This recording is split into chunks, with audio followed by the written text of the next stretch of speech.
Now, I'm going to introduce now David Schumi, who is the Director of Fixer-Frame. I want to tell you a little bit about David. David established Fixer-Frame, which is a custom picture framing business, back in 1991. The business has continued to grow despite facing many challenges. Some of the more recent challenges relate to digital strategy, online marketing, and adapting to new technology. For the last few years, David has focused on developing a digital marketing strategy that has resulted in the rapid growth of online sales, the formation and introduction of new information products into the online marketplace, and establishing a strong brand in his chosen niches. In addition to running a busy retail and manufacturing business, David trains picture framing enthusiasts worldwide through a network of online portals, which I imagine is no easy feat. David is also a digital marketing specialist and consults to companies in industries as diverse as surgical weight loss through to e-commerce, helping them to develop their digital strategies and online marketing. David's topic tonight is Accelerate Your Customer Journey, 3 proven solutions to apply now. Would you please put your hands together and welcome David Schumi.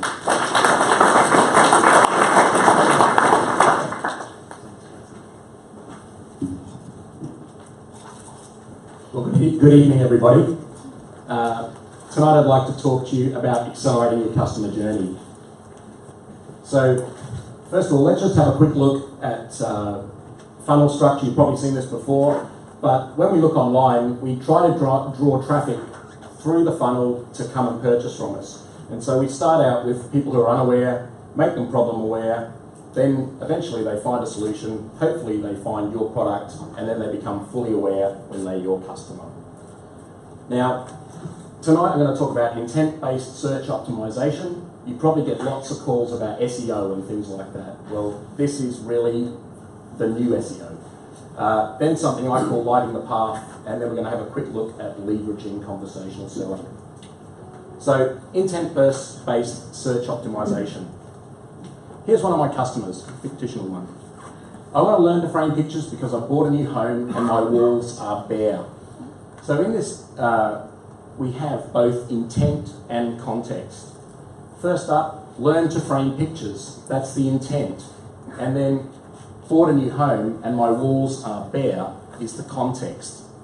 Now this allows you, or the customer will go out searching to meet those intent and context needs. And they'll keep searching till they find it. And this is the big problem that we've got in business, that people are using tablet to search, say, on Pinterest, and then they might move over when they're at home at another time. They might be on a desktop, they're looking in YouTube. Then they're on their mobile device searching for you on Google Maps when they're looking for your business. So how can we target them across all these platforms? And that is a big problem. So first up, before I move on, I just want to kind of look at what the business structure is, because we think of, on the left-hand side there, this square, our box, our business, and we, over the years, are trapped within those 4 walls of the business. And you're limited by what you fit in the 4 walls of that business. But nowadays, it's much more like the infinite model, where you've got unlimited space, all these networks, everywhere that you can advertise. It's never been easier to spread your word than it is today. So you need to think about how you can spread. And this is how Amazon looks, because they can have an infinite number of products. Not that you need to have an infinite number of products. But all you really need to do to compete for the search query today is to have a digital asset that people can find. So you don't have to have the physical asset, just the digital asset. Now, this is a graph here from SEO Moz, basically outlining the search terms that are used on the internet. And when we look up at the most popular 10,000 keyword terms there, it's only about 18% of the search. So the greatest number of people are looking down here in this 70%, 70 or 80%, and that's the long tail. Now this is an interesting fact. Google says that 1 in 6 searches have never been typed into it before. So what you need to do is come up with answers to those 1 in 6 searches, because then you will rank. Because those are things people are looking for that other people haven't targeted. Now, Google is a profit-driven revenue business, who wants to advertise to you. So of course they're going to show you the things they want you to pay for. And so Google AdWords, things like that, you're paying for keywords and targeting. Well, it's the things they're not telling you that you need to target. So if we look at these 3 quick customers, we'll move through. This guy here looking for a right frame for pictures because his home decor, he wants it to look modern. It's a warmer type of customer because he already knows what he wants. And then the hottest customer is saying, I want to buy a silver picture frame because I want my home to look refined and modern. And so your job is to target them at that point, whether they're cold, warm, or hot. And this is why companies that are targeting things like compare the market, that sort of business, they're targeting comparison, which is a very hot customer, right, ready to buy. I'm not going to look at health insurance unless I'm going to buy. So what we look at here, we've got 3 keyword terms there: learn to frame pictures, picture frame designs, and buy silver picture frame, a cold, warm, and hot topic. And it could be the same customer. And the objective is to move the customer from cold to hot and to try to get them there as quickly as possible. So we generally put something in a spreadsheet and work out what we can make, what asset we can make to do that. And when we have a look at, I'll skip past this one, we'll have a quick look. You've got key modifiers, words that you can use. So if someone's looking at, say, picture framing news is a very cold kind of term. Whereas if someone's looking for reviews of picture framers, that's a hot, ready to buy term. So you've got to look at these things to try and get people that are further down the funnel to you. So once you've worked out what keywords you're going to target, then you need to make content to match that target. And so we build content assets for each stage. And so the person who's cold, here I've made some free video training. They don't have to do any commitment other than watch it, they can get started. Now after that, they might move along, be a little bit warmer, and then they're going to get something where they want to select the right frame for their pictures so they don't want to make a mistake. And when it gets down to the pointy end, when we're going to get them to buy, we've got things where we're giving them product detail pages where they can identify the silver picture frame that they want to buy. So you need to make these assets at each stage of the funnel for your customers. Now once you've made the asset, you need to put it on a particular channel. Now channels can include YouTube, TripAdvisor, Facebook, Google My Business, Instagram, all the other ones that Kat mentioned, and many others. Particularly your website, very big one, put it on your website.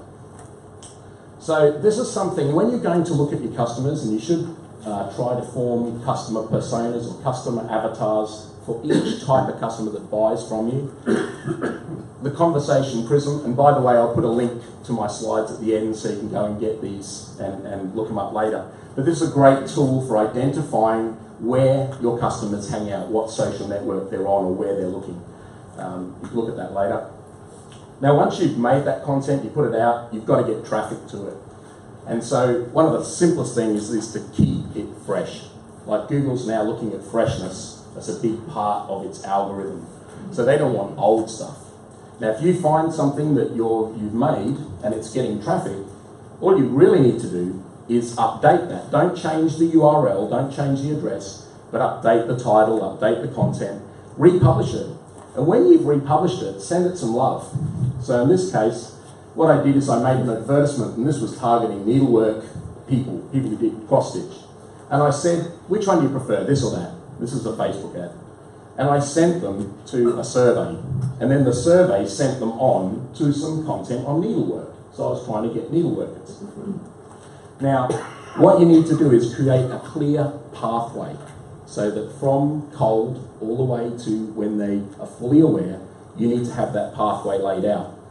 And so the ascension part is very important. So with the needleworker, for example, what I was trying to do there was eventually to get them to buy this DVD on how to frame needleworks, so if they were doing it themselves. But what this also did was build authority that I was the framer of choice if they needed to get one done. Now that's the start of the ascension. Then what we do is we take them through further advanced training, so advanced mat cutting, which is a decorative thing, and then ideally into a membership where I've got a framers club, or if they didn't buy the framers club, I'd take them to a trial. so that we get them into a recurring billing situation.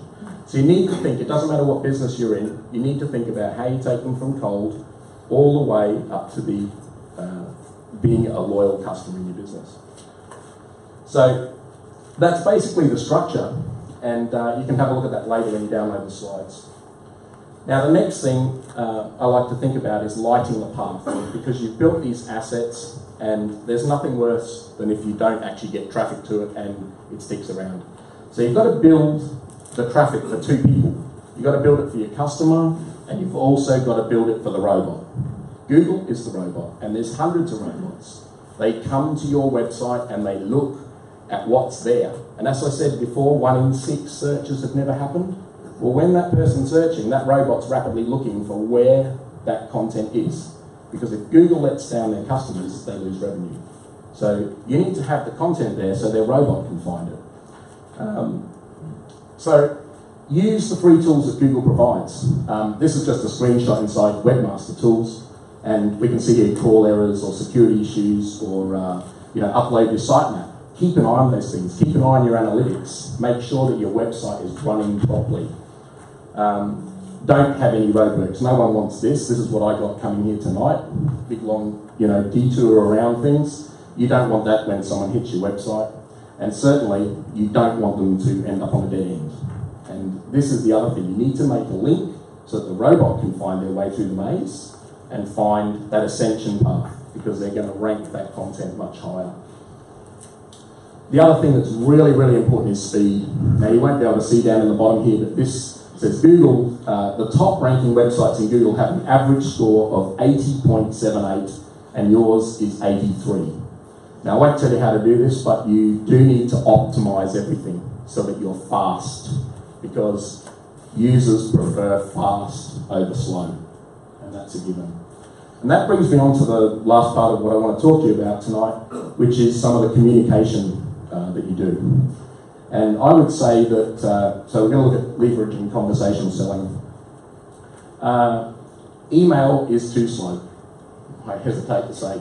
But let's have a look at these business models. B2B. Most people would think I'm either in a B2B business or I'm in a B2C business. We are all in the P2P business, person to person. You chatted to someone tonight, and that person is the person you're doing business with. You need to make sure that you're on that personal level when you're in your business, when you're in your marketing. And one way to do that is to actually sit down and talk to people. And not just when you're thinking online, if someone's submitting an email, I mean, how many people are guilty of not getting back to somebody within, say, half an hour or an hour on email? Maybe 12 hours? Well, email, people are sitting there and they want answers now. They've got their phones, they're clicking, they definitely want the answer right now. So something that we've found that we're using a lot right now, and it's something that you can employ in your business, is live chat. Now, we've tried live chat in the past and we've outsourced it. So we've had companies that sell you leads, and you'll find there are lots of companies that will do that. They stick a little widget on your website, and when someone types it in, there's someone in the Philippines that says, please leave your name and email, and we'll get our representative back to you. That's not what people want. What people want is an answer now. And so we use we use Zendesk support, and we use their Zendesk chat because it's quick, and we can put our salespeople on their phones. Everybody's got an account, so if it pings on their phone, they're talking to a real prospect right there and then. Now, we're also interrupting people, so when someone comes into our website, we don't wait for them to initiate the chat. We greet them, we initiate a chat. If they're hanging around on something, and this is the other thing, when you're looking at chat, here, we've got someone here who's come 3 times, and they've spent 8 minutes. Now, if someone spent 6 minutes or more on your website, they're highly interested. And we actually tag people every 2 minutes. And we have people that sit there for half an hour, and they might be chatting to somebody, a staff, for that time, but at the end they convert and they buy. So very important. The other thing you can look at when you've got chat set up is you can see the traffic. So you can see where they're coming, you can see what they're looking at, and you can see where they're going. So when you see them sitting on a page and they're ready to buy, they'll ask you, do you take that credit card? Well, it's a very easy thing to move them to a purchase. And if you're not selling them online, having live chat, we do this as the same. We get people to come into our store, and they already have the relationship immediately before they've come to the store. And it's much, much easier. When they walk in, they say, I was chatting to David, or I was chatting to Jazz, and they sounded really nice and really helpful, and here I am. And it has increased our conversions amazingly. This is a quick example of what the front end looks like. You might have seen it. And in this example, Alicia here was asking for visual project management boards. This is one of my foam board business.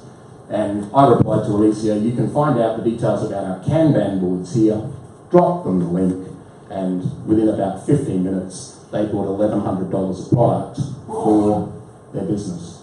And so I really encourage you to have a look at how fast you can deal not only with your website serving, but how fast you can deal with communicating with your customers. Live chat's a lot easier than email, and you also get a support ticket so that you can always answer by email later if you miss something. And of course it works 24 hours. When you're off, they can still leave their email. Anyway, I'd like to thank you for listening to me tonight. If you've got any questions, I'll be hanging around. I'll be here afterwards and even out if you'd like to ask any questions. And if you'd like to, if you hop over onto slideshare.net /David Shummy, you can grab the slide deck for this, and then by tomorrow I will also put a link in the in SlideShare where you can hop over and grab the audio, so you can put the two things together. And I'll pop a little video and a little bit of extra content there for you that I've already put together.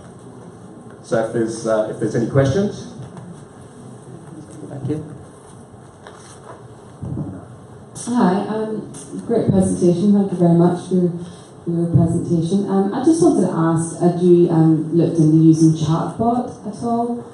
Yes, we have trialled robotic chat, and I would say that using chatbot and using, say, Facebook Messenger is good. If your market is a Facebook market and they're used to using Messenger, very, very good, because you're going to capture their contact details through Messenger, and people answer their messages a lot quicker, so you get a higher quality of contact information. But in terms of automated robotic chat, we tried that, and it was engaging people, but it wasn't converting because it couldn't learn fast enough, and we couldn't put enough data, because when someone's asking for something, the robot would pick up on the wrong context in what they were discussing. So very difficult with robotic chat unless you're saying, hey, choose between A and B, and then choose between this, like multiple choice. Robotic chat works really, really well. But you know, with robotic chat, we had a lot of people hitting the chat, and they were schoolboys trying to chat up the robot. And then we changed the robot to not be a female form, to be a more robotic-looking form. And then we had people chatting to it late at night for hours, and it was really quite weird. I still have those chats. But when you put a real person in there, you totally change the dynamic, and because people that are at that point, they've found you, they're on your site. At that point, you don't want to leave it in the hands of the robot to make the conversion for you. You really want to be able to just build a relationship right there. Do you think there's a smart way you could potentially utilise both for different areas? Because obviously having a live staff member on there is obviously it obviously costs to do that also.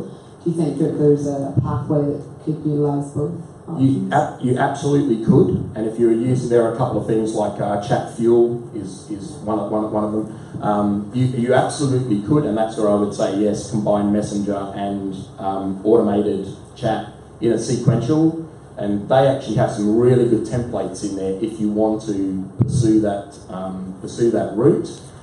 But I question the cost of putting staff on there with live chat, because it's the same if you have a staff member answering the phone.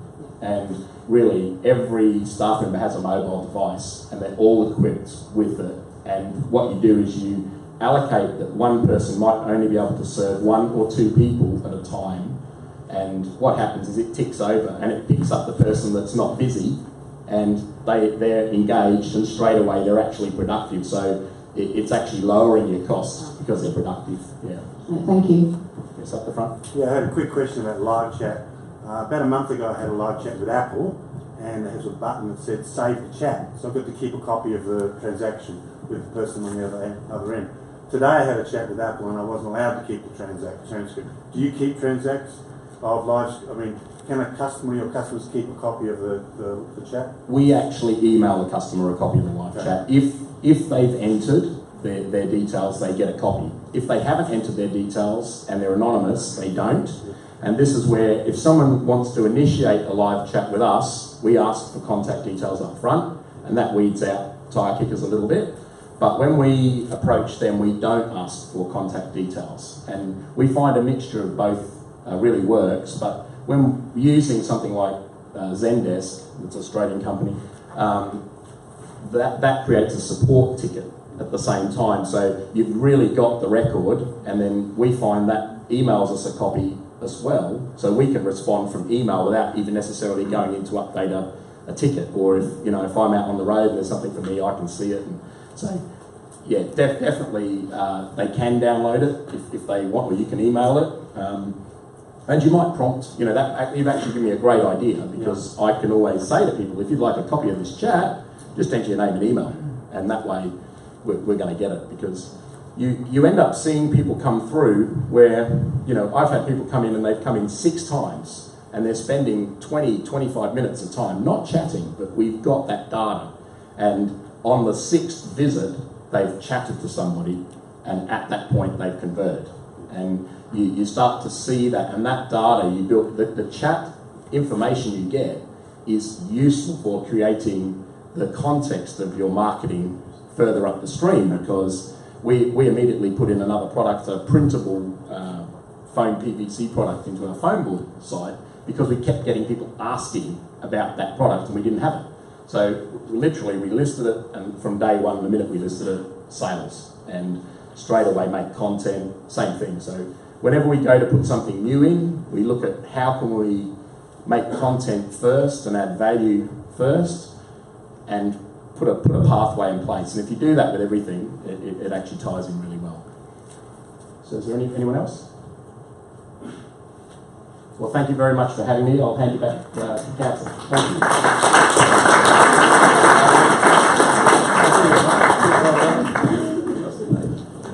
Thank you very much, Dave. That was a wonderful presentation, and it was so jam-packed with a lot of technical detail that you don't normally see in presentations like that. So I just encourage everyone to download those slides, because it's certainly a 10-minute presentation just wouldn't do all that information justice. So David, you did a fantastic job though.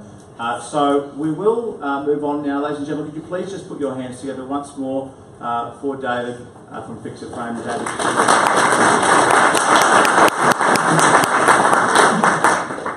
Well, I'm about to introduce the Lord Mayor, ladies and gentlemen, but before I do that, we have a mandatory pump-up video which I must show you, okay? So we will, I think, dim the lights and play the video.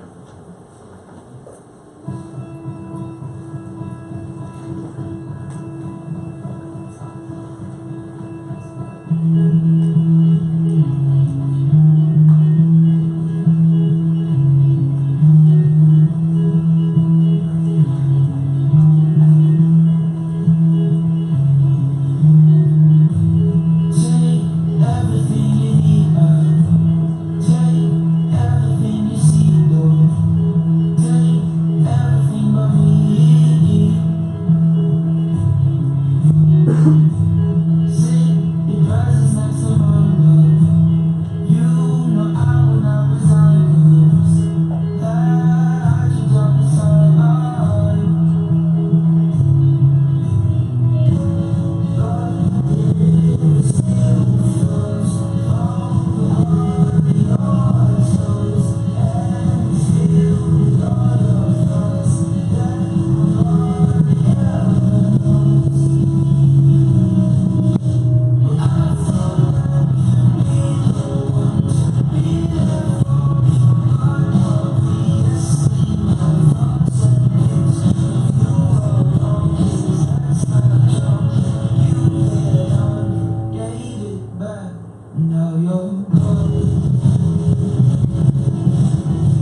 ladies and gentlemen, isn't it just a wonderful video?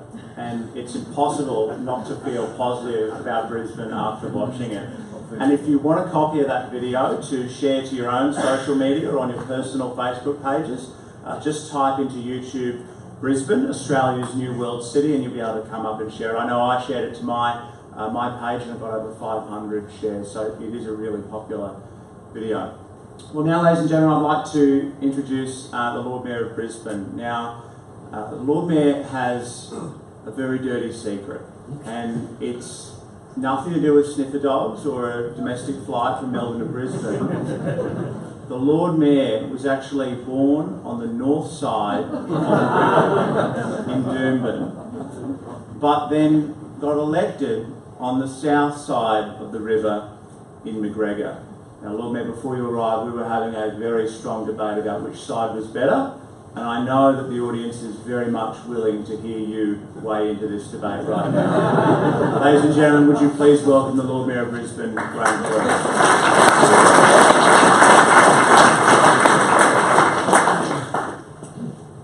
Well, thank you very much indeed, Councillor Murphy. I've got to correct the record. I was born in Townsville, but I did live on the north side for most of my life, so thank you very much, Councillor Murphy. I just acknowledge the traditional owners firstly, ladies and gentlemen. Extend my respect to elders past and present, to Councillor Amanda Cooper, the Chairman for Infrastructure, Councillor Adam Allen, the Councillor for Northgate, David Schumi. Lovely to see you here, David, and thanks for your presentation earlier. Before I was Lord Mayor, David and I were in the same Chamber of Commerce together, the Southside Chamber, and it's great to see the success that you've had with your business over the years, David. Kat Matson, of course, our Chief Digital Officer, and also to Simon Penrose, President of Brisbane North Chamber of Commerce, and Dennis Keating, Executive Committee members of that chamber. Thank you for your participation tonight. Well, as Ryan said, we are Australia's new world city. That's our tag, Brisbane, Australia's new world city.